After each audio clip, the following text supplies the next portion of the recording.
வணக்கம். சிந்தனை களம் நிகழ்ச்சிக்கு உங்களை அன்புடன் வரவேற்கிறோம். எஸ்ஐஆர் என்று சொல்லப்படுகின்ற வாக்காளர் சிறப்பு தீவிர திருத்த நடவடிக்கைகள் குறித்து தொடர்ந்து பல்வேறு கேள்விகளில் பல்வேறு கோணங்களில் விவாதங்கள் நடைபெற்று வருகின்றன. தொடர்ச்சியாக இன்றைக்கும் நாம் அது தொடர்பாக தான் பேச இருக்கிறோம். எஸ்ஐஆருக்காக தேர்தல் ஆணையத்தால் நியமிக்கப்பட்டிருக்கின்ற பிஎல்ஓ என்று சொல்லப்படுகின்ற வாக்குச்சாவடி நிலை அலுவலர்கள் என்பவர்கள் இன்றைக்கு கடும் மன அழுத்தத்திற்கும் வேலை பளுவிற்கும் உள்ளாகி இருக்கிறார்கள் என்பதை கேரளாவில் ஒரு பிஎல்ஓ தற்கொலை செய்து கொன்ற நிகழ்வின் மூலமாகவே நாடு அறிந்திருக்கிறது. அதை கண்டித்து தேர்தல் ஆணையத்தை கண்டித்து கேரளாவில் பிஎல்ஓக்கள் கேரள தேர்தல் ஆணைய அதிகாரிகளுக்கு எதிராகவே ஒரு போராட்டத்தையும் நடத்தி இருக்கிறார்கள், போராடி கொண்டிருக்கிறார்கள். அதேபோல் மேற்கு வங்கத்திலும் பிஎல்ஓக்கள் போராட்டத்தில் ஈடுபட்டிருப்பதையும் நம்மால் பார்க்க முடிகிறது. தொடர்ந்து அவர்களுக்கு பயிற்சியே இல்லாமல் களத்திற்கு அனுப்பப்பட்டதும் அவர்கள் வாக்காளர்களினுடைய கேட்கின்ற கேள்விகளுக்கு உரிய பதில்கள் அவர்களிடம் இல்லாததும் மக்களிடையே ஒரு பெரும் குழப்பத்தை ஏற்படுத்தி இருக்கிறது. அதோடு கூட பல இடங்களில் இன்னும் விண்ணப்ப படிவங்களே அச்சிடப்படவில்லை என்றும் அந்த பகுதிகளுக்கு விண்ணப்பங்களே வந்து சேரவில்லை என்பதுமான பல கேள்விகள் இங்கே இருக்கின்றன. இத்தனை முரண்பாடுகளோடும் இத்தனை குழப்பங்களோடும் எஸ்ஐஆரை தொடர்ந்து நடத்தியே தீருவோம் என்று தேர்தல் ஆணையம் அடம் பிடிப்பது எதற்காக என்ற கேள்விக்கு பல்வேறு பதில்கள் இங்கே சொல்லப்படுகின்றன. அதே நேரத்தில் குடியுரிமை திருத்த சட்டத்தினுடைய மறு வடிவமாகவே எஸ்ஐஆர் பாஜக ஆளாத மாநிலங்களில் நடைமுறைப்படுத்தப்படுகிறது என்பதையும் ஒரு குற்றச்சாட்டாக முன்வைக்கின்றனர். நாம் பேசலாம் இந்த நிகழ்ச்சியில். எஸ்ஐஆர் கொண்டு வந்த பாஜகவினுடைய நோக்கம் எப்படிப்பட்ட நோக்கமாக இருக்கிறது, இதன் பின்னணியில் பாஜக தான் இருக்கிறது என்பதற்கான சரியான ஆதாரங்கள் என்ன என்றெல்லாம் நாம் பேச வேண்டியிருக்கிறது. நம்மோடு கருத்துக்களை பகிர்ந்து கொள்வதற்காக விடுதலை சிறுத்தைகள் கட்சியினுடைய மக்களவை உறுப்பினர் திரு ரவிக்குமார் அவர்கள் நம்மோடு இணைந்திருக்கிறார். அதேபோல் திமுகவின் சார்பில் வழக்கறிஞர் திரு மதிவாணன் அவர்கள் நம்மோடு இணைந்திருக்கிறார். கருத்துக்களை கேட்கலாம். இரண்டு பேருக்கும் என்னுடைய வணக்கம். ரவிக்குமார் சார், இப்போ இந்த எஸ்ஐஆர் அப்படின்றது 10 நாட்களுக்கும் மேலாக தமிழ்நாட்டில் தொடங்கி நடந்துட்டு வருது. தமிழ்நாட்டில் மட்டும் இல்லாமல் ஒரு 12 மாநிலங்கள், 2 யூனியன் பிரதேசங்கள், 10 மாநிலங்கள் அப்படின்னு சொல்லிட்டு நடத்திட்டு இருக்காங்க. இந்த எஸ்ஐஆர்ல மக்களுக்கே நிறைய அதிருப்திகள் இருக்கின்றன, மக்கள் நிறைய கேள்விகள் கேட்குறாங்க. ஆனால் அதுக்கெல்லாம் பிஎல்ஓக்கள்கிட்ட பதில் இல்லை. இப்படி சரியாக திட்டமிடப்படாத நிலையில் ஏன் இந்த எஸ்ஐஆரை இவ்வளவு தேர்தல் நெருக்கத்தில் பாஜக தேர்தல் ஆணையம் தொடர வேண்டும் என்ற கேள்வி முக்கியமான கேள்வியாக இருக்கிறது. உங்களுடைய பார்வை அது குறித்து பதிவு செய்யுங்க சார். பீகார்ல எஸ்ஐஆர் கொண்டு வரும்போது அவங்க என்ன சொன்னாங்கன்னா, பங்களாதேஷை சேர்ந்த பல பேர் இங்க ஆதார் அட்டை வாங்கிட்டு இங்க இருக்கிறாங்க, அவங்கெல்லாம் அந்நிய நாட்டை சேர்ந்தவர்கள், அவங்களை கண்டறிந்து நாங்கள் நீக்க வேண்டும் என்பதற்காக எஸ்ஐஆர் போடப்பட்டது. ஆனால் தமிழ்நாடு, கேரளா, மேற்கு வங்கம் உள்ளிட்ட இந்த 12 மாநிலங்கள்ல எஸ்ஐஆர் அறிவித்ததற்கு எந்த ஒரு காரணத்தையும் தேர்தல் ஆணையம் தெரிவிக்கவில்லை. அது மட்டுமல்ல, இந்த 12 மாநிலங்கள் எல்லாம் இப்போ 2026 தேர்தலை சந்திக்க இருக்கிற அஸ்ஸாம் மாநிலம், அங்கதான் பங்களாதேஷை சேர்ந்தவர்கள் பல்லாயிரக்கணக்கில் இருக்கிறார்கள் என்று அதையே ஒரு பிரச்சாரமாக வைத்து பாஜக இன்னைக்கு ஆட்சியை பிடிச்சி அங்க ஆட்சி நடத்திட்டு இருக்காங்க. அங்க எஸ்ஐஆர் அறிவிக்கப்படலை. அங்க இன்னைக்கு ஒரு அறிவிப்பு வந்திருக்கு, ஸ்பெஷல் டிவிஷன், வெறும் சிறப்பு டிவிஷன் தான், நம்ம கொடுக்குற மாதிரி எந்த படிவத்தையும் அவங்க பூர்த்தி செய்து கொடுக்க வேண்டிய தேவையில்லை என்று அறிவிக்கப்பட்டிருக்கிறது. ஆக இந்த தேர்தல் ஆணையத்தினுடைய இந்த அணுகுமுறை ஒவ்வொரு மாநிலத்துக்கும் ஒரு விதமா இருக்கு.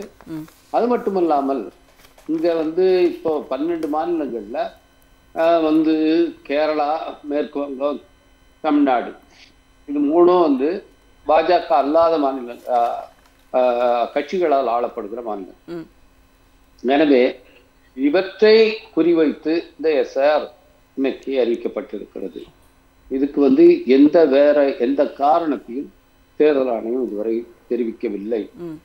எனவே இந்த எஸ்ஐஆர்ல இன்டென்ஷன் அவங்களுக்கு ஸ்பெஷல் இன்டென்சிவ் ரிவிஷனுக்கு அவங்க நாங்கள் ஒரு துல்லியமான ஒரு வாக்காளர் பட்டியலை நாங்கள் கொடுக்க போறோம் அப்படின்னு சொன்னாலும் அவருடைய இன்டென்ஷன் பீகார்ல என்ன பண்ணாங்களோ, எதிர்கட்சிகளுக்கு ஆதரவானவர்களுடைய வாக்குகளை மீட்க வேண்டும், இதுதான் அவங்களுடைய இன்டென்ஷன். இது பிஜேபிக்கு இங்க களத்தை ரெடி பண்ணி கொடுக்கறது தான் தேர்தல் ஆணையத்துடைய வெளிப்படையா இருக்கு. அவங்க வந்து எந்த ஒளிவு மறைவும் இல்லாமல் இன்றைக்கு தேர்தல் ஆணையர், தலைமை தேர்தல் ஆணையர் எந்த ஒளிவு மறைவும் இல்லாமல் பாஜகவுடைய எடுப்பியாக செயல்படுகிறார். இதை வந்து உச்ச நீதிமன்றத்துல பீகார் எஸ்ஐஆர் அறிவிக்கப்பட்டதும் நாங்க விடுதலை சிறுத்தைகள் கட்சி சார்பிலும் திராவிட முன்னேற்ற கழகத்தின் சார்பிலும் அங்கே வழக்கு தொடுப்போம். அந்த வழக்கு எல்லாமே நிலுவையில் தான். இப்ப தலைமை நீதிபதியாக வரப்போகிற நீதிபதி சூரியகாந்த் அவர்களுடைய பெஞ்சில் தான் அது விசாரணையில் இருக்கு. இப்போ தமிழ்நாடு எஸ்ஐஆர் அறிவிக்கப்பட்ட பிறகு இப்ப திமுக சார்பில் அங்க வழக்கு தாக்கல் செய்யப்பட்டிருக்கு. நாளை தானே விசிகாவும் வழக்கை உச்ச நீதிமன்றத்தில் தாக்கல் செய்கிறோம். இதுல பாத்தீங்கன்னா உச்ச நீதிமன்றமும் இதை சீரியஸா எடுத்துக்கல. ஏன்னா இதுக்கு ஸ்டே வந்து ஒன்றும் கொடுக்கல. அவங்க வந்து என்ன பண்றாங்கன்னா இதை விசாரிக்கிறோம் என்று, அதுவும் திரு கபில் சிபல் அவர்கள், பிரசாந்த் பூஷன் போன்றவர்கள் அன்னைக்கு ரொம்ப வலியுறுத்தியதுக்கு பிறகு 26, 27க்கு இந்த வந்து விசாரணைய தேதி குறிச்சிருக்காங்க. அன்னைக்கு என்ன செய்ய போறாங்கன்னு தெரியல. ஆனால் இந்த எஸ்ஐஆர் எதற்காக அறிவிக்கப்பட்டது? இல்ல ரவிக்குமார் சார், இப்போ எஸ்ஐஆர் அப்படின்றத நாங்க நடத்துவது என்பதே அரசியலமைப்பு சட்டத்தில் சொல்லப்பட்டிருக்கின்ற அந்த அடிப்படையில் தான் நாங்க வந்து அதை நடத்துறோம்னு பாஜக வந்து அதற்கு நியாயம் சொல்றாங்க ஒன்றிய அரசு தரப்பில். அதைத்தான் வந்து தேர்தல் ஆணையம் வந்து நடத்துகிறது அப்படின்னு சொல்லிட்டு, அப்படி இருக்கும்போது தேர்தல் ஆணையம் தான் முடிவு செய்ய வேண்டும் எஸ்ஐஆர் எப்படி நடத்தப்பட வேண்டும் என்பதை, அப்படிதான் அவங்க செய்யறாங்க. அப்ப இதை எதிர்த்து வந்து சட்டத்தில் நம்ம வந்து என்ன பேச முடியும் அப்படின்னு நீங்க பாக்குறீங்க சார்? அதற்கு காரணம் சொல்லணும். அவங்க எஸ்ஐஆர் நடத்துறதுக்கு 1951 மக்கள் பிரதிநிதி சட்டம் வந்த போது, இதுக்கெல்லாம் வந்து தேர்தல் ஆணையம் அமைக்கப்பட்ட போது இந்த மாதிரி எலக்டரல் ரோல் தயாரிக்கணுங்கிறது இருக்கு. பல முறை இது செய்யப்பட்டிருக்கு. இப்ப 2002 இங்க தமிழ்நாட்டுல எஸ்ஐஆர் பண்ணதாவும் அந்த தகவல்களை சொல்லணும்னு சொல்லியிருக்காங்க. இப்போ நம்ம எல்லாருமே 2002 வந்து வாக்காளர்களா பெரும்பாலும் நாங்கள்லாம் இருந்திருக்கோம் இங்க, அல்லது வாக்காளர்களா இல்லைன்னாலும் அது பார்வையாளர்களாவது எல்லாரும் இருந்திருக்கிறோம். அப்போ வந்து இந்த மாதிரி படிவத்தை நம்ம யாரும் பூர்த்தி பண்ணி கொடுக்கல. இது மாதிரி ஆவணங்களை கொண்டு போய் இதை வந்து ப்ரூவ் பண்ணணும்னு சொல்லப்படவே இல்லை. அன்னைக்கு இவங்க வந்து இதே மாதிரிதான் நாங்க படிவத்தை கொடுத்தோம் அப்படின்னு வேணா தேர்தல் ஆணையத்தை காட்ட சொல்லுது. அது இல்லை. அது மட்டுமல்ல, 2002 எஸ்ஐஆர்லயே அன்னைக்கு பாஜக அரசு தான் இருந்தது, ஒன்றிய அரசு. அன்னைக்கு வாஜ்பாய் ஆட்சி, இங்க வந்து அதிமுக ஆட்சி இருந்தது. அந்த காலத்திலேயே என்ன நடந்ததுன்னா 47 லட்சம் பேர் தமிழ்நாட்டில் விடுபட்டார்கள். 2004 நாடாளுமன்ற தேர்தல் நடைபெற்ற போது, அப்போ வாக்குச்சாவடிகளுக்கு போனவங்களுக்கு தான் தெரிஞ்சுது தங்களுடைய பேர் இல்லை அப்படின்னு. அப்போ பெரிய குழப்பமா ஆனது. அதனால தமிழ்நாட்டுல அரசியல் கட்சிகள், அது மாதிரி நபர்கள் எங்களுடைய பேர் விடுபட்டு போச்சுங்கிறதெல்லாம் அன்னைக்கு பெரிய அளவுல ஒரு செய்தியாக்கப்பட்டு தேர்தல் ஆணையத்திட புகாராக அளிக்கப்பட்டது. தேர்தல் ஆணையம் என்ன பண்ணுதாங்கன்னா, கேரளாவுடைய சீஃப் எலக்டரல் ஆபீசராக இருந்தவர், தலைமை தேர்தல் அதிகாரியாக இருந்த PJ தாமஸ் என்பவர் தலைமையில தேர்தல் ஆணையம் 2004 அப்போ ஐக்கிய முற்போக்கு கூட்டணி ஆட்சி வந்து விட்டது. 2004 பாஜக தோற்கடிக்கப்பட்டது. அப்போ என்ன பண்றாங்கன்னா, அவங்க ஒரு கமிஷனை போடுறாங்க. கமிஷனை போட்டதுக்கு அப்புறம் அந்த கமிஷன் 2004 ஆகஸ்ட் மாதத்துல தன்னுடைய அறிக்கையை சமர்ப்பிக்குது.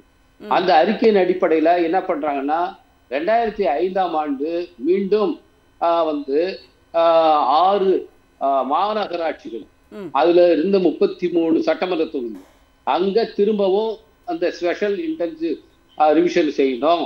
மற்ற 201 தொகுதியில சம்மரி ரிவிஷன் செய்யணும் அப்படி என்று உத்தரவிடப்படுகிறது.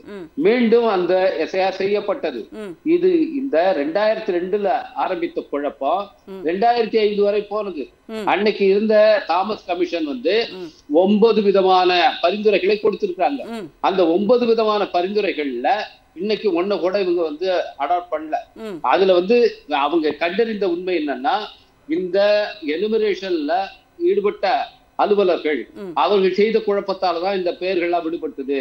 எனவே அவர்களை சரியா சூப்பர்வைஸ் பண்றதுக்கு போதுமான நபர்கள் இல்ல என்று அவர்கள் கண்டறிந்தார்கள். அதன் அடிப்படையில அதுக்கான வசதிகளை செய்யணும்னு சொல்லி 9 பரிந்துரைகளை வந்து கொடுத்தாங்க. இதெல்லாம் வந்து ஒன்றிய அரசு நோட்டிஃபை பண்ணிருக்கு. இன்னைக்கு எஸ்ஐஆர் பண்ணும்போது 1 மாசம் கால அவகாசம் கொடுக்கப்படுது. இன்னைக்கும் பாத்தீங்கன்னா அந்த ஊழியர்களுக்கு எந்த பயிற்சியும் கிடையாது. இது வந்து கேரளாவில் ஒருத்தர் தற்கொலை பண்ணிக்கிட்டு தான் இதை நம்ம தெரிஞ்சுக்கணும் இல்ல. நான் வந்து ஒவ்வொரு நாளும் பூத்து பூத்தா போயிட்டு இருக்கேன். அங்க அலுவலர்கள் எப்படி அதை பாக்குறாங்கிறது பாக்குறேன். அப்ப என்னுடைய நாடாளுமன்ற தொகுதிக்கு உட்பட்ட பகுதியில அப்போ போகும்போது அவங்க வந்து அந்த அலுவலில் ஈடுபட்டிருக்கவங்கன்னா அங்கன்வாடி ஊழியர்கள், ரெவென்யூ டிபார்ட்மெண்ட்ல சாதாரண ஊழியர்கள், பிஏஓல இருக்கிற அசிஸ்டன்ட், இவங்க எல்லாம் தான் அதுல பண்ணி அவங்களுக்கு எந்த பயிற்சியும் கொடுக்கப்படல. அவங்க பாவம் பரிதாபமா இருக்குது அவங்களுடைய நிலைமை. வந்து இன்னொன்னு பெண்கள் அதிகமாக ஈடுபடுத்தப்பட்டிருக்காங்க. அவங்க எல்லாம் கிராமத்துல போய் பார்க்கும் போது காலையில போனா எல்லாரும் வேலைக்கு போயிடுறான், சாயங்காலத்துல போனா அங்க குடிச்சிட்டு நிறைய பேர் இருக்காங்க, எங்களுக்கு பயமா இருக்குன்றாங்க. இப்போ எங்க மாவட்டத்திலே இந்த மாவட்டத்திலே விழுப்புரம் மாவட்டத்தை எடுத்துக்கிட்டீங்கன்னா இங்க வந்து நகர பகுதியில ஒரு 86% தான் ஃபார்மே கொடுத்திருக்காங்க. மற்ற கிராம பகுதிகளை பாத்தீங்கன்னா ஒரு 92% ஃபார்ம் கொடுக்கப்பட்டிருக்கு. ஆனால் இதுவே அதுக்கு மேல ஒரு அதாவது ஆவரேஜா ஒரு 6% ஃபார்மே கொடுக்க முடியல. திரும்ப பெறும்போது ஏறத்தாழ ஒரு 10% ஃபார்ம்ஸ் வந்து அதுல விடுபடும். அது வந்து இன்கம்ப்ளீட்டா இருக்கும் என்று சொல்லப்படுது. ஏற்கனவே ஒரு 10-15% பேர் வந்து வாக்காளர்கள், தகுதியான வாக்காளர்கள் இதுல விடுபடுவாங்க இருக்கிறத என்னுடைய மாவட்டத்துல இருக்கிற நிலைமையை சொல்லுறேன். இதுதான் தமிழ்நாடுடைய நிலைமையும். நம்மோடு மூத்த பத்திரிகையாளர் திரு பிரியன் அவர்களும் இணைந்திருக்கிறார். அவர்களையும் வரவேற்று நிகழ்ச்சியை தொடரலாம். பிரியன் சார் வணக்கம். நான் வந்து மதிவாணன் சார் போகிறதுக்கு முன்னாடி நான் உங்ககிட்டயே நான் கேட்குறேன். ஏன்னா நிறைய வந்து அரசியல் கட்சிகளை சார்ந்தவர்கள் நிறைய பேசுகிறாங்க, பொதுவான ஆட்கள் பேசணும் இல்லையா? அதுக்காக இப்போ என்னன்னா இந்த தேர்தல் ஆணையத்தினுடைய இந்த எஸ்ஐஆர் நடவடிக்கைகள் அப்படிங்கிறது இன்றைக்கு போராட்டத்தில் முடிந்திருக்கிறது அப்படிங்கிறத நம்ம பார்க்குறோம். நீங்கள் நீட்டில் அதே மாதிரி பார்த்தீங்கன்னா வேளாண் சட்டங்கள் கொண்டு வரப்பட்ட போதும் சரி, இப்பொழுது இந்த எஸ்ஐஆரிலும் சரி பிஎல்ஓ வந்து ஒருத்தர் சூசைட் பண்ணியிருக்கிறாரு, நிறைய பேர் போராட்டம் பண்ணுறாங்க. நீட்டு தொடங்கி இப்போ வரைக்கும் பாஜகவோ அல்லது இவர்கள் பாஜக நடைமுறைப்படுத்துவதாக தான் இப்பொழுது எஸ்ஐஆர் அப்படின்றது இங்கே எல்லாருமே வந்து பேசிட்டு இருக்காங்க. அப்போ எல்லாமே ஒரு உயிர் பலியில் முடிவதை நம்ம பார்க்குறோம். அப்போ இது குறித்தெல்லாம் வந்து கொஞ்சம் கூட அக்கறை இல்லையா? அந்த அதிகாரம் அப்படிங்கிறதா முக்கியமா பாஜகவுக்கு? இல்லை, அவங்க நோக்கத்தில் அவங்க தெளிவாக இருக்காங்க. அவங்க அஜெண்டா எந்த அஜெண்டா அவங்க வச்சுருந்தாங்களோ அந்த அஜெண்டா கரெக்டாக நிறைவேற்றிட்டு வராங்க. அவங்க அஜெண்டாவில் வந்து அவங்களுக்கு யார் எந்த ஓட் பேங்க் அவங்களுக்கு ஓட்டு போடாதோ அவங்கள நீக்கணுன்றது அவங்க பாயிண்ட். ஹோல் எஸ்ஐஆரே என்னை கேட்டால் வந்து அது பீகாருக்காகவோ இல்லை தமிழ்நாட்டுக்காகவோ வந்ததில்லை, அது வெஸ்ட் பெங்காலுக்காக தான் வந்திருக்கு. ஆக்சுவலாக வெஸ்ட் பெங்காலில் வந்து அவங்க அந்த எஸ்ஐஆரை அமுல்படுத்தணும். அஸ்ஸாமில் வந்து ஏற்கனவே அந்த என்ஆர்சியை கொண்டு வந்துட்டாங்க, அதனால் அவங்களுக்கு பிரச்சனை இல்லை. அங்கே அவங்களுக்கு எதிரான ஓட் பேங்க் அவங்க நீக்கிட்டாங்க அங்கே. ஸோ வெஸ்ட் பெங்காலில் அவங்களால பண்ண முடியல. ஸோ வெஸ்ட் பெங்காலில் தான் வந்து கண்டிப்பாக அவங்களுக்கு ஒரு பெரிய பிரச்சனை அங்கே இருக்குது ஆக்சுவலாக. ஏன்னா அதுக்கு முக்கால்வாசி இந்த எஸ்ஐஆருடைய மெயின் பர்பஸே வந்து வெஸ்ட் பெங்காலுக்காக தான் கொண்டு வந்திருக்காங்க. ஆனால் கேட்டால் வந்து நாங்கள் ஊடுருவல்காரர்களை அகற்றுவோம் அப்படின்னு இவர் சொல்கிறார், யார், அமித்ஷா சொல்கிறார். பீகாரில் எத்தனை ஊடுருவல்காரர்களை நீங்கள் அகற்றினீங்க? அதுக்கான கணக்கு உங்ககிட்ட இருக்கா? கிடையாது. சுப்ரீம் கோர்ட் உங்களை கேள்வி கேட்டாங்க, 68 லட்சம் பேர் நீக்கினீங்க, 21 லட்சம் பேர் சேர்த்திங்க, அதுக்கான கணக்கு எங்கன்னு கேட்டாங்க. ஆனால் நீங்கள் கொடுத்தீங்களா? நீங்கள் என்ன பண்ணீங்க? எலெக்ஷன் நோட்டிஃபிகேஷன் போட்டு இஷ்யூவை சைட் ட்ராக் பண்ணிட்டீங்க. அதுக்கப்புறம் கோர்ட்டும் தலையிட முடியல. அதில் அது வந்து அப்படியே கேஸ் போயிட்டுருக்கு. அதுக்குள்ளே வந்து பீகாரில் எலெக்ஷன் நடத்தி முடிச்சிட்டேன்றீங்க. பீகாரில் வந்து எலெக்ஷன் எடுத்து முடிச்சு எஸ்ஐஆர் அந்த மக்கள் ஏற்றுட்டாங்கன்னு அப்படி திசை திருப்புறீங்க. உண்மையிலேயே அந்த மக்கள் எஸ்ஐஆர் ஏற்றுனாங்களா? அது அங்கே என்ன நடந்தது? இன்னும் விஷயம் தெளிவாக வரல. பீகாரில் வந்து ஏதோ முறைகேடுகள் நடந்திருக்கு, ஒழுங்காக நடக்கலைன்றது உண்மை. ஆனால் என்ன நடந்ததுன்றது நீங்களும் வந்து இன்ஃபர்மேஷன் சொல்லலை, லிஸ்ட்லாம் கொடுக்கல. அப்போ அங்கேருந்து என்ன நடந்ததுன்னு இனிமேல் தான் தெரிய வரும். ஆனால் இங்கே இருக்கிற பீகாரிகள் பல பேரை விசாரித்ததில் அவங்க வெறும் ஃபார்மில் வந்து கையெழுத்து போட்டு மட்டும் கொடுத்துருக்கேன்னு சொல்கிறாங்க. அவங்க எங்கள் ஊரில் அப்படி தான் சார் கொடுத்துட்டாங்க, கையெழுத்து போட்டு கொடுத்துட்டாங்க, கட்சிக்காரங்க பார்த்துட்டாங்க அப்படின்றாங்க. அது எவ்வளோ தூரம் உண்மைன்னு நமக்கு தெரியாது. மொத்தத்தில் பீகாரில் நடந்த விஷயத்தில் ஏதோ பல சிக்கல்கள்லாம் இருந்திருக்கு. அது இன்னும் வெளியாகலை ஆக்சுவலாக. ரெண்டாவது வந்து நீங்கள் கொடுத்த டைமிங், இங்கே தமிழ்நாட்டில் வந்து 1 மாதத்துக்குள்ளே நீங்கள் பண்ணி முடிக்கணுன்ற ஒரு டைமிங், கிட்டத்தட்ட 6.5 கோடி மக்களுக்கு நீங்கள் பண்ணணுன்றது, அதை வந்து சுலபமான ஒரு விஷயமா இருந்தால் பரவாயில்ல. அது நடைமுறை சிக்கல்கள் அதில் பலது இருக்குது அதில். ஸோ அதனால் நடைமுறை சிக்கல்கள் பலது இருக்கும்போது அதற்கான உரிய நேரத்தை கொடுத்து நீங்கள் பண்ணுங்கன்னு தான் நம்ம சொல்கிறோம் ஆக்சுவலாக. அதை வந்து அவங்க தேர்தல் கமிஷன் காதுல கேட்க எல்லாருமே மாட்டாங்க. வந்து உரிய நேரத்தை கொடுக்காம பண்றாங்க, குறுகிய காலத்துல எஸ்ஐஆர் பண்றாங்க, தேர்தலை வைத்துக்கொண்டு இவ்வளவு நெருக்கத்தில் பண்றாங்க அப்படின்ற விஷயங்களை திரும்ப திரும்ப எல்லோருமே வந்து சொல்கிறார்கள். மூத்த பத்திரிகையாளர்கள் சொல்றாங்க, அரசியல் விமர்சகர்கள் சொல்றாங்க, கட்சி தலைவர்கள் எல்லோருமே வந்து சொல்றாங்க. ஆனால் அதிமுகவினுடைய பொதுச் செயலாளர் மட்டும் 1 மாசமே போதும் இதுக்கு அப்படின்னு சொல்றாரு. எந்த அடிப்படையில 1 மாசமே போதும் அப்படின்னு அவரு தெரியல. அவர்கிட்ட ஒரு ஃபாரத்தை கொடுத்து ஃபில்அப் பண்ண சொல்லணும் 10 நிமிஷத்துக்குள்ள. அப்பதான் தெரியும் அது ஆக்சுவலா. ஏன்னா இப்போ யூடியூப்ல பார்த்தீங்கன்னா நிறைய வீடியோஸ் வருது ஃபார்ம் எப்படி ஃபில்அப் பண்ணுறதுன்ட்டு. அந்த அவங்க பல பேர் போடுற வீடியோஸ்லேயே பல கான்ட்ரடிக்ஷன்ஸ் இருக்கு. ஒருத்தர் சொல்ற மாதிரி இன்னொருத்தர் சொல்லலை. தேர்தல் கமிஷன் போடுற வீடியோலேயே கூட பல குழப்பங்கள்லாம் இருக்கு. அதுலேயே கேள்வி கேட்கறதுக்கான நிறைய விஷயங்கள்லாம் இருக்கு.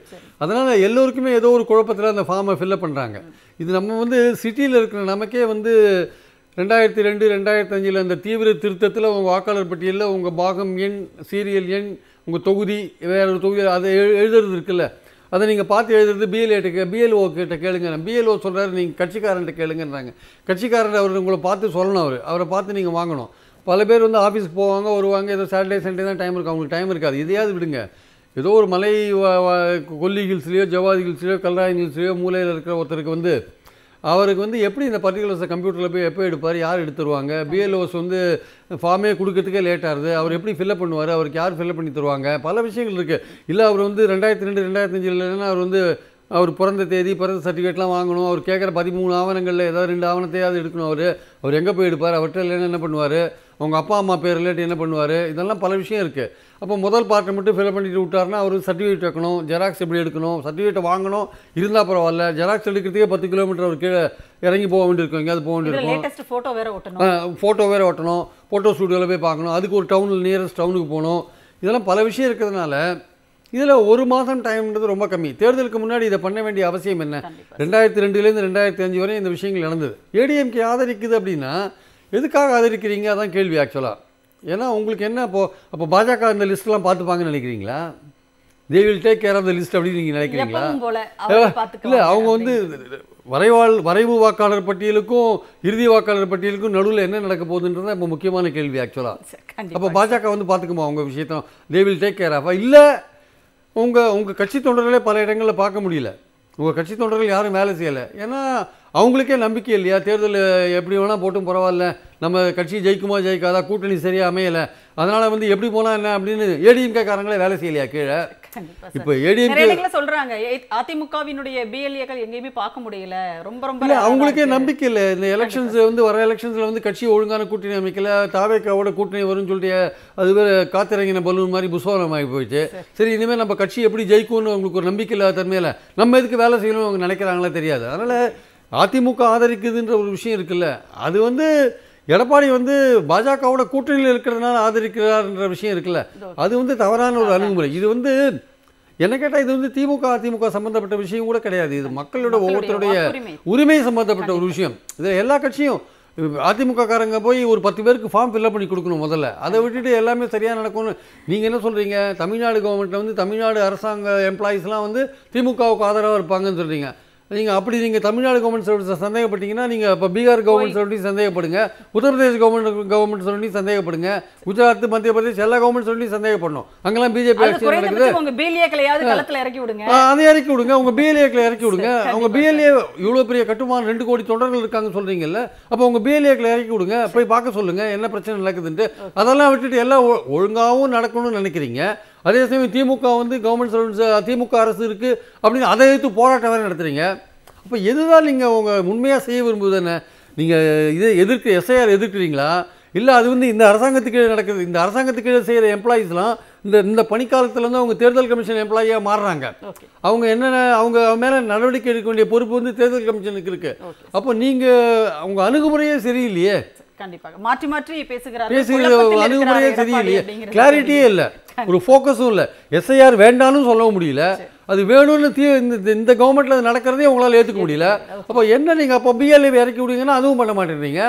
What to you want exactly? எடப்பாடிக்கு என்ன பண்ணுறதுனே தெரியல ஆக்சுவலாக. சரி, ஓகே, கண்டிப்பாக சார்.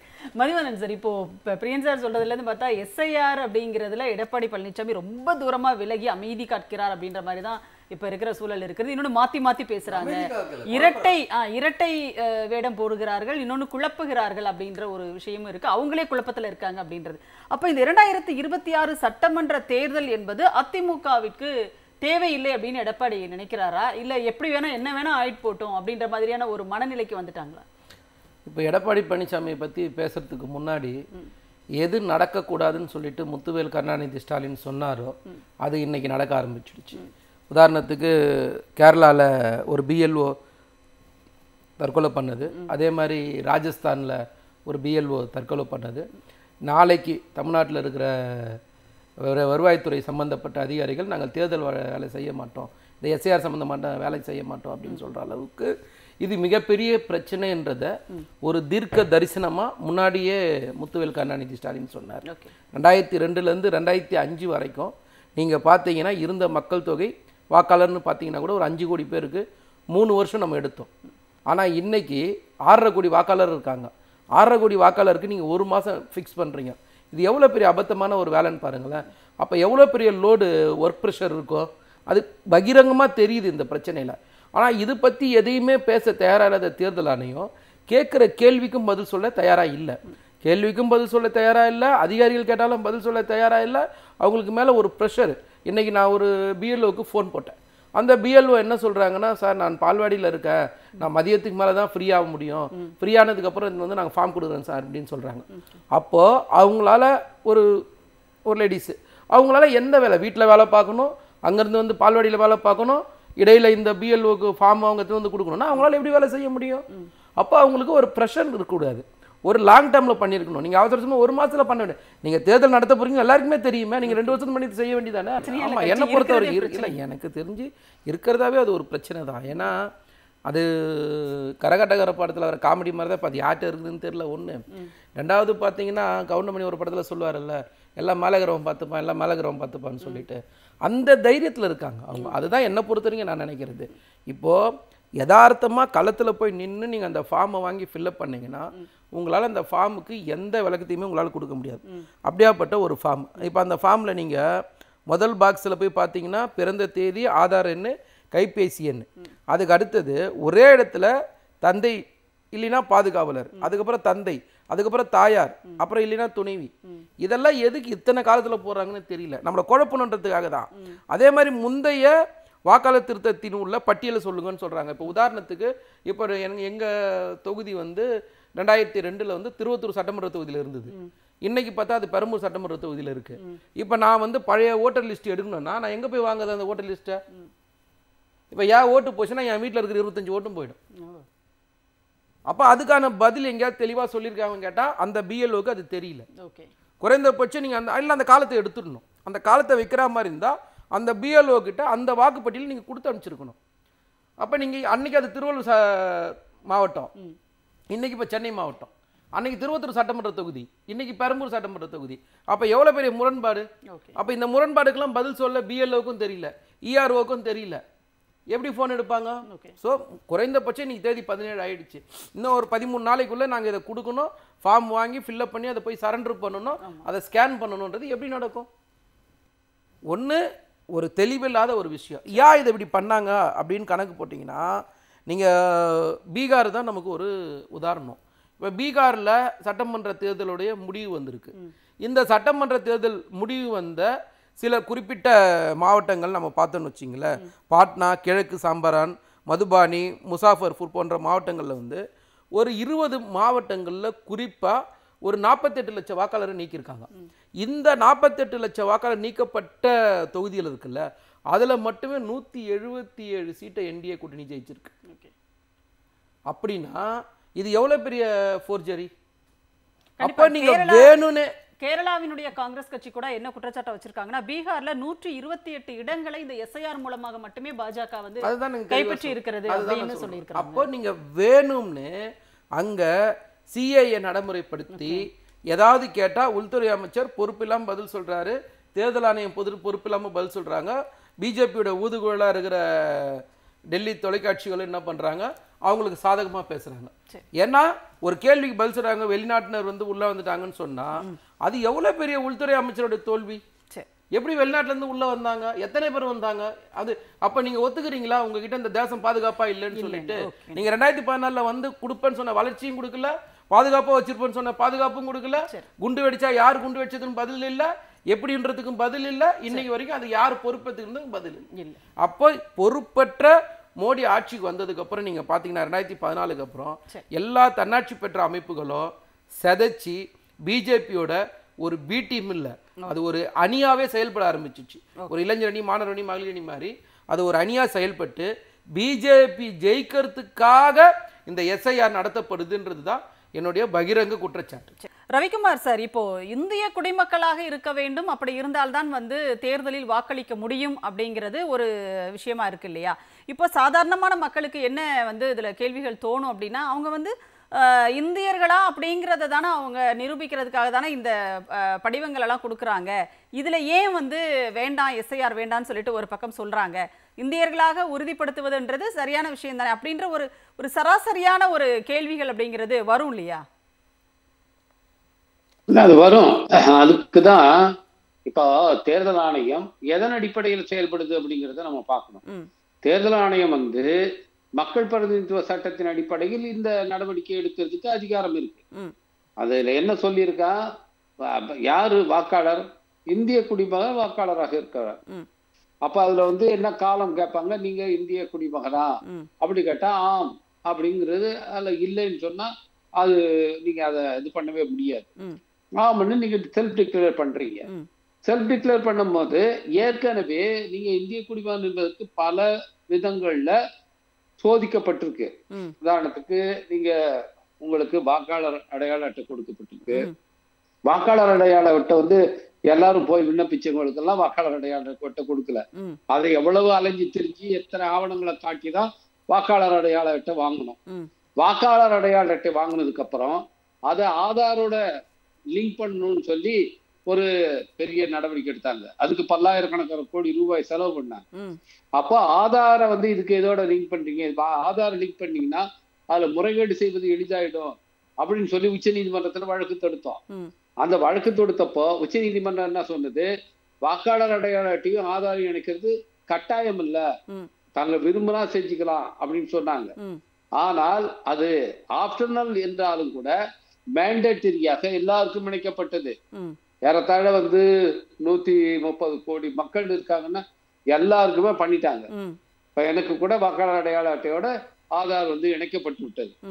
இணைக்கப்பட்டு எங்களுக்கு அந்த தகவல்லாம் கொடுக்கப்பட்டிருக்கு. எனவே இன்னைக்கு வாக்காளர் அடையாள அட்டை வச்சிருக்கவங்க பல விதமான ஆவணங்களை காட்டி பல நாள் அலைஞ்சி திரிஞ்சுதான் அந்த வாக்காளர் அடையாள அட்டையை பெற்றிருக்கிறாங்க.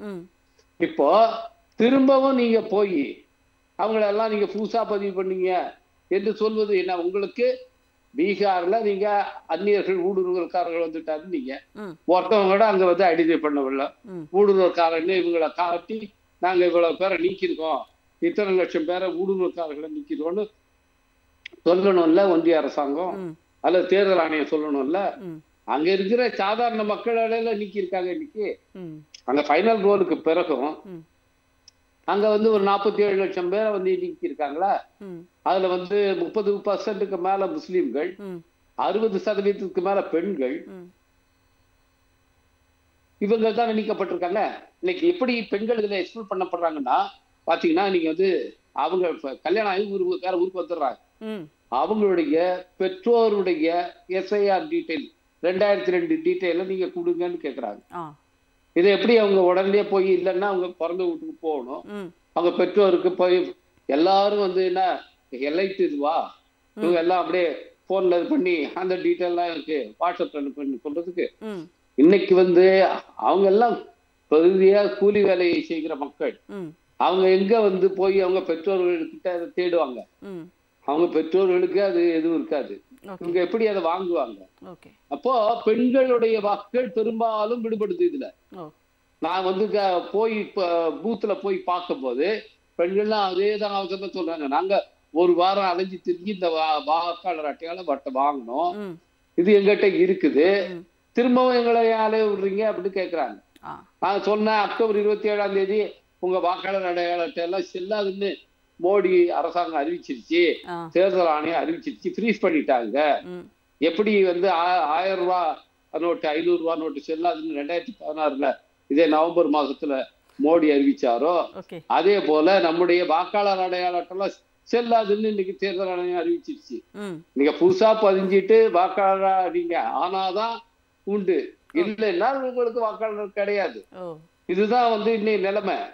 எனவே இது வந்து அப்பட்டமாக அவர்கள் செய்வது, தேர்தல் ஆணையம் செய்வது மக்கள் பிரதிநிதித்துவ சட்டத்தின் அடிப்படையில் அல்ல, குடியுரிமையை உறுதிப்படுத்துறது. அவங்க வந்து செய்கிறது குடியுரிமை திருத்த சட்டத்தின் அடிப்படையில. அவங்க என்ன பண்றாங்கன்னா, இந்த தேசிய மக்கள் அந்த குடிமக்கள் பேரேடு, நேஷனல் ரெஜிஸ்டர் ஆஃப் சிட்டிசன்ஸ், அதை வந்து தயாரிக்கிறாங்க. நீங்க அதை NRCக்கு CIA சட்டத்துல NRC செய்வதற்கு என்னென்ன ஆவணங்கள் கேட்கப்பட்டிருக்கிறதோ அதே ஆவணங்கள் தான் இப்பொழுது இந்த 13 ஆவணங்களால் கொடுக்கப்பட்டிருக்கு. எனவே தேர்தல் ஆணையம் குடியுரிமை திருத்த சட்டத்தின் அடிப்படையில் உங்கள் குடியுரிமையை வந்து நிரூபிக்க சொல்கிறது. இதை செய்வதற்கு தேர்தல் ஆணையத்துக்கு அதிகாரம் கிடையாது என்றுதான் நாங்க உச்ச நீதிமன்றத்தில் வழக்கு தொடுத்திருக்கோம். இதை செய்வதற்கு உனக்கு அதிகாரம் கிடையாது. நீ CIA படி நீ இம்ப்ளிமெண்ட் பண்ணு, NRC இம்ப்ளிமெண்ட் பண்ணு. அசாமில் பண்ண மாதிரி தமிழ்நாட்டுல பண்ணணும்னு நினைக்கிறியா? பண்ணு. அதை டிக்ளேர் பண்ணிட்டு அதுக்கான ப்ராசஸ் அந்த சட்டத்துல இருக்கு. ஒரு NRC எப்படி செய்யணும், அது மாதிரி வந்து NPR எப்படி செய்யணும் என்பதற்கு அந்த ப்ராசஸ் இருக்கு. அந்த ப்ரொசீஜர் படி செய்ய. ஏன் இந்த மோடி அரசாங்கம் இன்னைக்கு தேர்தல் ஆணையத்தை பயன்படுத்தி NRCயை செய்யறன்னு பேர்ல எப்படி லட்சக்கணக்கான குடிமக்களை அகதிகளாக மாற்றுகிறார்கள்? இன்னைக்கு இந்த ப்ராசஸ் 4ஆம் தேதி டிசம்பர் 4ஆம் தேதி முடிகிற போது தமிழ்நாட்டில் 65 லட்சத்திலிருந்து 1 கோடி பேர் உள்நாட்டிலே அகதிகளாக்கப்படுவார்கள், குடியுரிமையற்றவர்களாக வாக்குரிமையற்றவர்களாக ஆக்கப்படுவார்கள். இது எவ்வளவு பெரிய குழப்பம்! தமிழ்நாட்டில் மிகப்பெரிய சீரழிவை செய்வதற்கு இன்றைக்கு மோடி அரசாங்கம் இந்த வேலை செஞ்சது. கண்டிப்பாக. பிரியன் சார், இப்போ 2014 ஒன்றியத்துல பாஜக ஆட்சிக்கு வர்றாங்க. 2019 ஒரு பீரியட் முடிஞ்சிச்சு. 2019 2024 ஒரு பீரியட் முடிஞ்சிச்சு. அப்படியே அவர்கள் வந்து SIR அப்படின்னு இருந்தா கூட 2019-24 பீரியடு, 2014-19 பீரியட்லாம் விட்டுட்டு இப்போ வந்து திடீர்னு ஏன் இதை வந்து கொண்டு வரணும்னு நினைக்கிறாங்க அப்படின்னு ஒரு கேள்வி இருக்கு இல்லையா?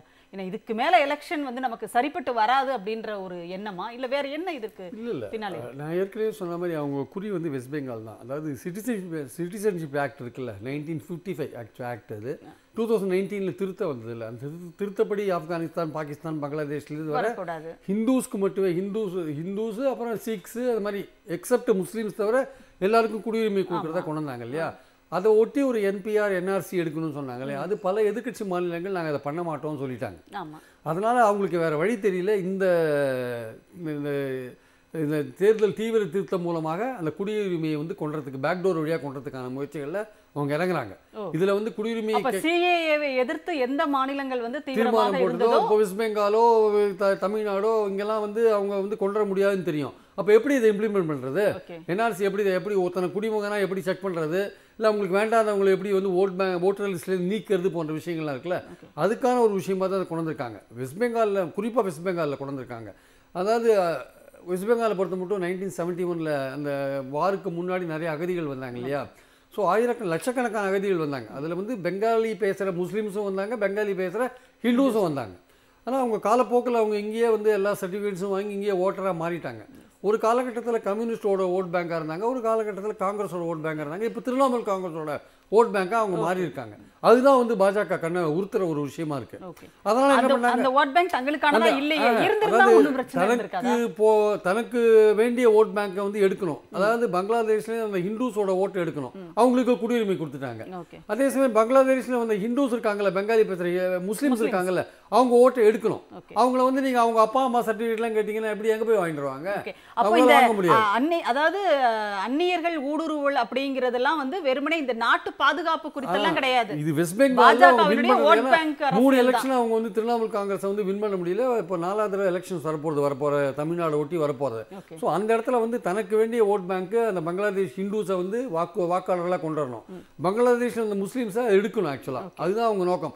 ரெண்டு பேரும் ஒன்னா தான் வந்தாங்க இந்த நாட்டுக்குள்ள, அகதியா வந்தாங்க. இன்க்ளூஷன் நடக்கும், எக்ஸ்க்ளூஷன் நடக்கும். அது வந்து அதை பேஸ் பண்ணி தான் நடக்கும். இன்னொன்று வந்து ரொம்ப ஆபத்தான இன்னொரு விஷயம் இருக்கு. இந்த ஃபார்ம் கொடுத்துருக்காங்கல்ல எல்லாருக்கும், அந்த ஃபார்மில் பின்னாடி பார்த்தீங்கன்னா 13 விதமான டாக்குமெண்ட் இருக்குல்ல. 13வது டாக்குமெண்ட் என்னன்னு பார்த்தீங்கன்னா, பீகாரில் தீவிர திருத்தத்தின் போது நீங்கள் இருந்தீங்கன்னா அந்த வாக்காளர் பட்டியலை ஒரு டாக்குமெண்ட்டாக வச்சுக்கலாம் உங்கள் பேர் அதில் இருந்ததுன்னா. அது என்ன, எல்லா மாநிலங்களுக்கும் எப்படி அது அதோட நோக்கம் என்ன? அதோட நோக்கம் என்ன? அங்கே தீவிர திருத்தம் நடந்ததுன்னா அது ஒழுங்காக இருந்ததுன்னா நமக்கு சந்தேகமாக இருக்குது. அது நடத்தப்பட்ட விதமே சந்தேகமாக இருக்குது. அப்போ அங்கே வந்து தீவிர திருத்தத்துக்கு அப்புறம் உங்கள் வாக்காளர் பட்டியலில் உங்கள் பேர் இருந்ததுன்னா அதை ஒரு டாக்குமெண்ட்டாக நீங்கள் தமிழ்நாட்டில் கையாளலாம். அப்படின்னா உங்கள் நோக்கம் உள்நோக்கம் என்ன? அப்போ தமிழ்நாட்டில் இருக்கிற ஒரு பீகாரி நாளைக்கு இந்த டிராஃப்ட் வாக்காளர் பட்டியல் போட்ட பிறகு ஒரு ஃபார்ம் 6 ஒரு பேர் எழுதி இங்கே லோக்கல் அட்ரஸ் ஒன்றுக்கு அதுக்கு ஒரு சான்று வச்சு அந்த வாக்காளர் பட்டியலில் ஒரு பேர் இருந்தால் அதை கொடுத்தாருன்னா நீங்கள் சேர்த்துருவீங்களா? அப்ப வந்து இந்தியா முழுக்க இருக்கிற பெங்காலி மறுபடியும் ஒரு முறை அவர் ஓட்டு போடுவார். இந்தியா முழுக்க இருக்கிற பீகாரி இதன் மூலமா எங்கெங்க இருக்கானோ அங்க வந்து வாக்காளராக மாறதுக்கான ஒரு வாய்ப்பை கொடுக்குறாங்க. எதுக்கு அதை 13ஆ கொண்டு வந்தீங்க? ஸோ அதில் ஒரு உள்நோக்கம் இருக்குது. ஆக்சுவலாக இங்கே 7 லட்சம் பீகாரி ஆட்கள் வேலை செய்கிறாங்க.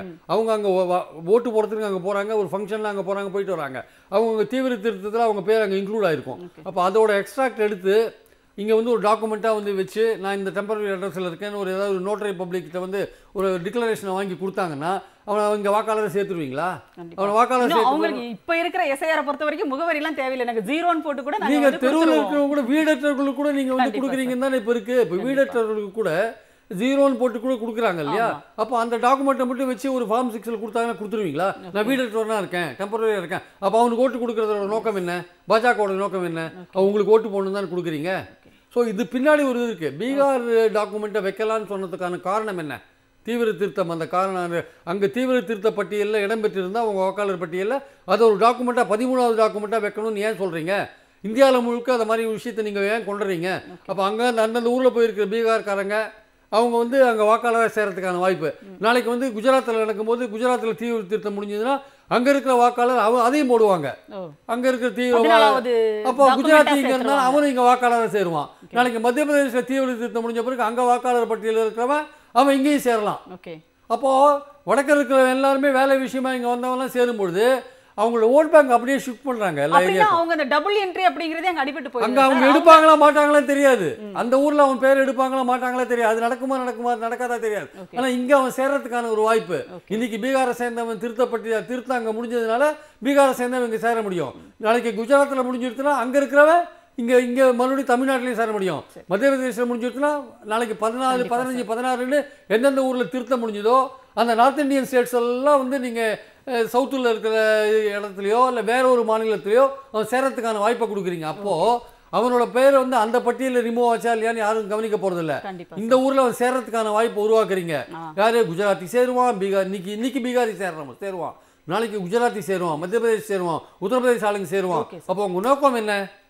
அப்போ அந்த ஊர்லேருந்து நீங்கள் வரவனுக்கு எல்லா ஊர்லேருந்து தமிழ்நாட்டுக்கு ட்ரெயினை விட்டீங்க, எல்லா ஊர்லேருந்து வெஸ்ட் பெங்காலுக்கு ட்ரெயினை விட்டீங்க, எல்லா ஊர்லேருந்து ஆந்திராவுக்கு ட்ரெயினை விட்டீங்க, கேரளாவுக்கு ட்ரெயினை விட்டீங்க. அப்போ அங்கேருந்து வந்து எல்லாருமே இங்கே என்ன பண்ணுவான்? உட்காந்து செட்டில் ஆகி ஒரு டெம்பரரி எந்த வீடே இல்லாட்டியும் பரவாயில்ல வாக்காளர் மாறதுக்கான வாய்ப்பு 2014 இது திட்டமிட்டு பாஜக படிப்படியாக பண்றாங்க. இந்த சிஏ அமல்படுத்தாத மாநிலங்கள்ல முக்கியமா அது எப்படி பேக்டோர்ல கொண்டு வரணும்னு பார்த்து பண்றாங்க. பெரிய ஆபத்து வந்து இதுதான். நார்த் இந்தியாவில் இருக்கிற அவங்களுடைய வாக்கு ஓட் பேங்கை வந்து ஷிஃப்ட் பண்றாங்க. கேரளாவுக்கும் தமிழ்நாட்டுக்கும் ஆந்திராவுக்கும் எங்கெங்க அவங்களுக்கு வின் பண்ண முடியாதுன்னு இருக்கிற இடம் இருக்கா அங்கெல்லாம் வந்து அவங்க ஓட் பேங்கை ஷிஃப்ட் பண்றாங்க. அதுதான் ஆபத்தான போக்கு. இது வந்து எடப்பாடிக்கு தெரியுமா தெரியாதா இல்லை தெரிஞ்சு தெரியாத இருக்காரா ஒன்றுமே புரியல. ஆக்சுவலா இதோட சீரியஸ்னஸே தெரியாத இருக்கார் எடப்பாடி. இவ்வளோ பெரிய எதிர்கட்சியா இருக்காரு, அவங்க கட்சி ஆட்களும் கீழே வேலை செய்ய மாட்டேன்றாங்க, அவரும் வந்து அதை புரிஞ்சுக்க மாட்டேன்னாருன்னா அப்புறம் எப்படின்னு தெரியல. ஆக்சுவலாக அப்போ திமுகவை குறை சொல்றதுக்கு உங்களுக்கு என்ன உரிமை இருக்கு? ஆக்சுவலாக வந்து இதோட ஆபத்தை புரிஞ்சிக்காம ஒரு எதிர்கட்சி தலைவர் இருக்காருன்னா நம்ம என்ன பேச முடியும்? கண்டிப்பாக சார். மதிவாணன் சார், இப்போ என்னன்னா இது அனைத்து வாக்காளர்களினுடைய உரிமை சார்ந்த பிரச்சனை. இது ஒரு திமுகவுடைய பிரச்சனையோ அல்லது வந்து வெறுமனே வந்து விடுதலை சிறுத்தைகளுடைய பிரச்சனையோ கம்யூனிஸ்டுகளுடைய பிரச்சனையோ மட்டுமே இல்லை என்பதை தமிழ்நாடு முதலமைச்சர் ஏற்கனவே ரொம்ப தெளிவாகவே சொன்னார். அனைத்து கட்சி கூட்டத்திற்கு அழைப்பு விடுக்கும் போதே அவர் அப்படிதான் வந்து அழைப்பு விடுத்தார் அப்படிங்கிறதையும் நம்ம பார்க்குறோம். ஆனால் இன்றைக்கு வந்து சில கட்சிகள் எஸ்ஐஆருக்கு ஆதரவாக இருப்பதை பார்க்க முடியல, எதிர்ப்பது போல சில கட்சிகள் வந்து சில காரியங்களை அவங்க செய்கிறதையும் நம்ம வந்து பார்க்குறோம். ஆனால் இப்போ இது எல்லாவற்றையும் தாண்டி இப்போ மக்களினுடைய கோணத்திலிருந்து தான் நம்ம இதை பார்க்க வேண்டியதாக இருக்குது. ஏன்னா மக்களுக்கு இது குறித்த எந்த விவரங்களும் சரியாக தெரியவில்லை அப்படின்றப்போ, பிஎல்ஓக்களுக்கும் தெரியவில்லை அப்படின்றப்போ, எலெக்ஷனுடைய உயர் அதிகாரிகள்கிட்ட கேட்டாலும் சரியான பதில்கள் இல்லை அப்படின்றப்போ இது எங்கே போய் முடியும் இந்த எஸ்ஐஆர் அப்படின்றது? சட்ட போராட்டம் வந்து இதற்கு வந்து உதவி செய்யுமா இதை நிறுத்துவதற்கு? ஏன்னா இப்போ இந்தியன் யூனியன் முஸ்லீம் லீக் வேற வழக்கு போட்டிருக்காங்க. அப்போ வழக்குகளின் எண்ணிக்கை கூட்டிகிட்டே போகுது. பாஜக ஆட்சிக்கு வந்ததுலேருந்து நீங்கள் பார்த்தீங்கன்னா அவங்களுடைய ஆர்எஸ்எஸ் அஜெண்டா, அதான் நாக்பூர் அஜெண்டா சொல்கிறோம்ல, அவங்களுடைய எல்லா விஷயத்தையுமே படிப்படியாக ஒவ்வொன்றா அவங்க நடைமுறைப்படுத்துகிறாங்க. அதை நேரடியாக சொல்ல மாட்டாங்க, மறைமுகமாக அவங்க செயல்படுத்துவாங்க. நீங்கள் வந்து சிஏஏ, என்ஆர்சி, என்பிஆர் சட்டமாக இருக்கட்டும், இல்லைன்னா ஒரே ராத்திரிக்கு முன்னாடி காஷ்மீரில் எல்லா முக்கிய தலைவர்களையும் ஹவுஸ் அரெஸ்ட் பண்ணிவிட்டு மறுநாள் காலையில் ஒரு 10 மணிக்கெலாம் வந்து ஆர்டிகல் 370 திரும்ப பெற்றதாக இருக்கட்டும். நீங்கள் வந்து எந்த விதமான உச்சநீதிமன்றம் சொன்னதுக்கப்புறமும் நீங்கள் பார்த்தீங்கன்னா டெல்லி மாநிலத்துக்குன்னு இருந்த அதிகாரத்தை பறித்து அதுக்கு ஒரு சட்டத்தை கொண்டு வந்து எல்லா எம்பிங்களையும் சஸ்பெண்ட் பண்ணி வெளியில் அனுப்பிச்சிட்டு அவங்க எம்பிங்களை மட்டும் வச்சு செஞ்ச விஷயங்களாக இருக்கட்டும். இப்படி எல்லா சட்டங்களும் மக்கள் விரோத சட்டங்கள் தான் வந்து மோடி அவர்கள் கொண்டு வந்தது. இந்த எஸ்ஐஆர் ஆரம்பிக்கப்பட்டதுலேருந்து முதலமைச்சர் சொல்கிற ஒரு வார்த்தை என்னென்னா, இதை நாங்கள் வன்மையாக எதிர்க்கிறோம். கொண்டு வந்த காலம் அதை விட ரொம்ப முக்கியமான காலம். பருவமழை காலத்தில் நமக்கு ஆஃபீஸர்ஸ் கம்மி, நம்ம அதை வச்சு தான் வேலை செய்யணும். இந்த காலகட்டத்தில் இதை கொண்டு வரதில் உடன்பாடு கிடையாது. அதே மாதிரி கால அளவு 1 மாதத்துக்குள்ளே கொண்டு வரணும். வரைவு வாக்காளர் பட்டியலுக்கு 1 மாதம், இறுதி வாக்காளர் பட்டியலுக்கு 1 மாதம், இப்படி அவசரமாக கொண்டு வந்து தனக்கு எங்கெல்லாம் ஓட்டு விழாதுன்னு அவங்க நினைக்கிறாங்களோ அங்கெல்லாம் சிறுபான்மை மக்களுடைய ஓட்டை பறித்து அங்கெல்லாம் பாரதிய ஜனதாவுக்கு ஆதரவு தெரிவிக்கிற சகோதரர் சொன்ன மாதிரி முக்கியமாக வந்து வட மாநில தொழிலாளர்கள் இங்கே வந்து அவங்களுக்கு எந்த மாதிரியான வாக்குரிமை எப்படி உருவாக்க போகிறாங்கன்றது மிகப்பெரிய ஒரு கேள்விக்குறி. அதை பற்றி எந்த இடத்துலையுமே தேர்தல் ஆணையர் வந்து அதுக்கு பதில் சொல்லவே இல்லை. நம்மளுடைய மாநிலத்தில் நம்மளை நான் யார் ஆளணும், நம்ம எதுக்காக இந்த மாநிலத்தை இத்தனை வருஷம் கட்டமைச்சு கஷ்டப்பட்டு உருவாக்கியிருக்க இந்த மாநிலத்தை பொத்தாம் பொதுவாக யாரோ ஒருத்தர் வந்து நாளைக்கு யார் முதல்வர் வராங்கன்னு முடிவு பண்ணுற இடத்துல எப்படி நம்ம விட்டு தர முடியும்? இதை நம்ம ஏற்றுக்கவும் முடியாது. முதல் ஒரு விஷயம், இதை வந்து அடிமை எடப்பாடி பழனிசாமி தலைமையில் இருக்கிற அமித்ஷா முன்னேற்ற கழகம் வேணால் இதை ஆதரிக்கலாம். நாம் எப்படி ஆதரிக்க முடியும்? எங்கேயாவது ஒரு இடத்துல எடப்பாடி பழனிசாமி இது ஏன் வேணுன்றதுக்கான நியாயமான பதிலை சொல்லியிருக்காரா? நியாயமான ஒரு பதில் எளிமையாக மக்களுக்கு இன்னைக்கு சராசரியாக என்னை பொறுத்த வரைக்கும் நான் சொல்கிறேன், உயர்கல்வியில் நம்பர் 1 மாநிலமாக இருக்கிற தமிழ்நாட்டிலேயே எஸ்ஐஆர்ன்ற இந்த ஃபார்ம் ஃபில் பண்ணுறதுக்கு இவ்வளோ கஷ்டப்படுறோம்னா பீகார் வெறும் 27% தான் உயர்கல்வியில். அப்படியாப்பட்ட மாநிலத்தில் அவங்க எஸ்ஐஆர் எப்படி பதிவு பண்ணியிருப்பாங்க? கொஞ்சம் யோசிச்சு பாருங்க.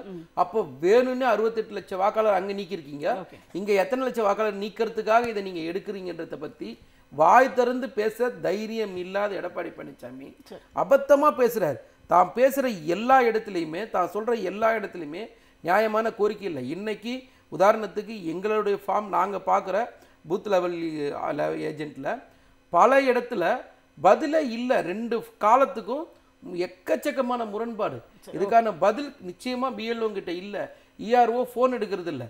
அப்போ எடுக்காதுன்னா அவங்களுக்கு என்ன வேணும்? அவங்களுக்கு ஒரு கட்டாய பேர். இன்றைக்கி என்ன முதல் நாள் என்ன சொல்கிறாங்க, இன்றைக்கி 92% கொடுத்துட்டோம், 6 கோடியே 4 லட்சம் பேருக்கு வந்து நாங்கள் ஃபார்ம் கொடுத்துட்டோன்றாங்க. இப்போ இந்த 6 கோடியே 4 லட்சம் பேருக்கு வந்து ஒரு நாளைக்கு 50 ஃபார்ம் தான் வந்து ஸ்கேன் பண்ண முடியுது. அப்போ 50 ஃபார்முக்கு மேலே ஸ்கேன் பண்ண முடியல. அப்போ இந்த மாதிரியான பிரச்சனைகள்லாம் இருக்குது. இன்னும் இருக்கிற 13 நாளைக்குள்ளே நம்ம எப்படி பண்ண முடியும்? அது பேசுறதுக்கு தயாராக இல்லாத எடப்பாடி பழனிசாமி மொத்தமாக இந்த தமிழ்நாட்டுடைய மக்களை அடமான வைக்கணுன்றதுக்காகவே, தன்னை காப்பாற்றிக்கிறதுக்காக ஒட்டுமொத்த தமிழ்நாட்டு மக்களையும் அடமான வைக்கிறாரு. ஒரே லைன் சார், அதாவது மக்களுக்கு இவ்வளோ சந்தேகங்கள் இருக்குது, கட்சிகளுக்கும் பல சந்தேகங்கள் இருக்காங்க. தேர்தல் கமிஷன் பிரதிநிதியாக இருக்கிற சென்னையில் தமிழ்நாட்டில் இருக்கிற chief electoral officer Archana Patnaik அவங்க பத்திரிகையாளர்களை சந்திக்கவே மாட்டேன்றாங்க. அதோட ரகசியம் என்னன்னு நமக்கு இதுவரையும் தெரியல. கண்டிப்பாக சார் பேசுவோம். ரவிக்குமார் சார், உங்களுடைய நிறைவு கருத்தாக நீங்கள் பதிவு செய்யலாம். அதாவது இந்த எஸ்ஐஆர் அப்படிங்கிறது இந்தியாவினுடைய ஒரு எதிர்காலத்தையோ அல்லது அதனுடைய ஜனநாயகத்தையோ எந்த அளவிற்கு வந்து பாதிக்கும் அப்படின்னு நீங்க பாக்குறீங்க சுருக்கமா? அதாவது பாஜக வந்து இந்த தேர்தல் ஆணையம் என்பதை தன்னுடைய கைப்பாவையா மாத்திட்டாங்க. எப்ப வந்து உச்ச நீதிமன்றத்துடைய தீர்ப்பை மாற்றி ஒரு சட்டத்தை கொண்டு வந்து அங்க அவங்க பிரதமரும் ஒரு அமைச்சரும் அதுல வந்து உறுப்பினராக ஆக்கிக்கிட்டு உச்ச நீதிமன்ற தலைமை நீதிபதியை எடுத்துட்டு தேர்தல் ஆணையரை நியமிக்கிறது மட்டுமல்ல, அந்த தேர்தல் ஆணையர்கள் செய்கிற எந்த நடவடிக்கை மேலையும் இந்தியாவில் எந்த கோர்ட்லயும் நீங்க வழக்கு தொடர முடியாது என்கிற ஒரு இம்யூனிட்டியும் அதுல கொடுத்து ஒரு சட்டத்தை எதிர்கட்சி எம்பிக்களே இல்லாத ஒரு நிலையில வந்து ஏற்றி வச்சிருக்காங்க. இதுக்கு மேல வந்து இந்த எலெக்ஷனை நம்ம நம்பணும்னா நம்ம பைத்தியக்காரன் தான் அர்த்தம். இன்னைக்கு எப்படி வந்து 1920 அன்னைக்கு ஜாலியன்வாலாபாக் படுகொலைக்கு பிறகு, அதே மாதிரி கவர்மெண்ட் ஆஃப் இந்தியா ஆக்ட் 1990 வந்த போது இந்தியர்களுடைய உரிமையெல்லாம் பறிக்கப்படுதுங்கிறத உணர்ந்து மகாத்மா காந்தி எப்படி ஒத்துழையாமை இயக்கத்தை ஒரு போராட்டத்தை துவக்கினாரோ, எப்படி அந்த இன்ஸ்டிடியூஷன்ஸ் எல்லாம் பாய்காட் பண்றதுன்னு துவக்கினாரோ, அந்த மாதிரி ஒரு ஒத்துழையாமை இயக்கத்தை இந்தியா முழுக்க எதிர்கட்சிகள் துவக்க வேண்டிய அவசியம் வந்துருச்சு. இனிமேலும் இதுல பார்ட்டிசிபேட் பண்ணிக்கிட்டே நம்ம இந்த ப்ராசஸ்ல ஒத்துழையாமை இயக்கம், ஒத்துழையாமை போராட்டம் அப்படிங்கறது தேர்தல் புறக்கணிப்பு அப்படிங்கறத நீங்க மீன் பண்றீங்களா? இல்ல, தேர்தல் புறக்கணிப்பு மட்டுமல்ல, இன்னைக்கு இந்த ப்ராசஸே நம்ம பாய்காட் பண்ணி ஆகணும். இந்த எலெக்ஷன் கமிஷன் சொன்னா நீங்க எல்லாத்துக்கும் ஏன் நம்ம 600 கோடி பேர் எலெக்ஷன் கமிஷனுக்கு இவங்க சொல்றதுக்கெல்லாம் ஆடணும்? எந்த காரணமும் சொல்லாம இவங்க சொல்லிட்டு இருக்காங்கன்னா எதுக்காக ஆடணும்? இன்னைக்கு நம்ம எல்லா விதமான வழிகளையும் நம்ம அணுகி பார்த்தாச்சு, நீதிமன்றத்தை அணுகி பார்த்தாச்சு, உச்ச நீதிமன்றத்தை அணுகி பார்த்தாச்சு. எதற்குமே தீர்வு கிடைக்கலன்னா இவங்களுக்கு பலியாடுகளாகி நம்ம 1 கோடி பேர் வாக்குரிமை இழக்கணுமா, குடியுரிமை இழக்கணுமா? இதை நம்ம வேடிக்கை பார்க்கணுமா? அதுக்கப்புறம் போய் நம்ம தெருவில் நிக்கணுமா? இதுக்கு ஒரு பெரிய போராட்டத்தை, ஒரு ஒத்துழைப்பு இயக்கத்தை, ஒரு வழியிலான போராட்டத்தை நம்ம ஆரம்பிச்சே ஆகணும். இன்னைக்கு நாடாளுமன்ற கூட்டத்தொடர் டிசம்பர் 1ஆம் தேதி, அந்த கூட்டத்தொடர் அதுல போய் பார்ட்டிசிபேட் பண்றதுல எந்த அர்த்தமும் கிடையாது. இதுல இந்தியா கூட்டணி இதை ஒரு முடிவு எடுக்கணும். அப்படி ஒரு கான்கிரீட்டான ஸ்டெப்பை நோக்கி போகலன்னா இவனை நம்மளெல்லாம் பைத்தியக்காரனா ஆக்கி அவனுக்கு என்ன செய்யணுமோ அதை செஞ்சுட்டு தான் இருப்பாங்க. கண்டிப்பாக சார். அதாவது ஜனநாயகத்திலேயே நம்பிக்கை இல்லாத ஒரு கட்சி ஒன்றியத்தில் ஆட்சியில் இருந்தால் என்னென்னலாம் நடக்குமோ அந்த ஆபத்துகள் எல்லாம் இன்றைக்கு இந்தியாவில் நடந்து கொண்டிருக்கிறது அப்படிங்கிறது தான் நம்ம பார்த்துட்டு இருக்கோம். நன்றி, உங்களுடைய கருத்துக்களை எங்களோடு பகிர்ந்து கொண்டமைக்கு மிக்க நன்றி. சிந்தனை களம் நிகழ்ச்சி இத்துடன் நிறைவடைகிறது. மீண்டும் ஒரு நிகழ்ச்சியில் சந்திப்போம். அதுவரை நன்றி, வணக்கம்.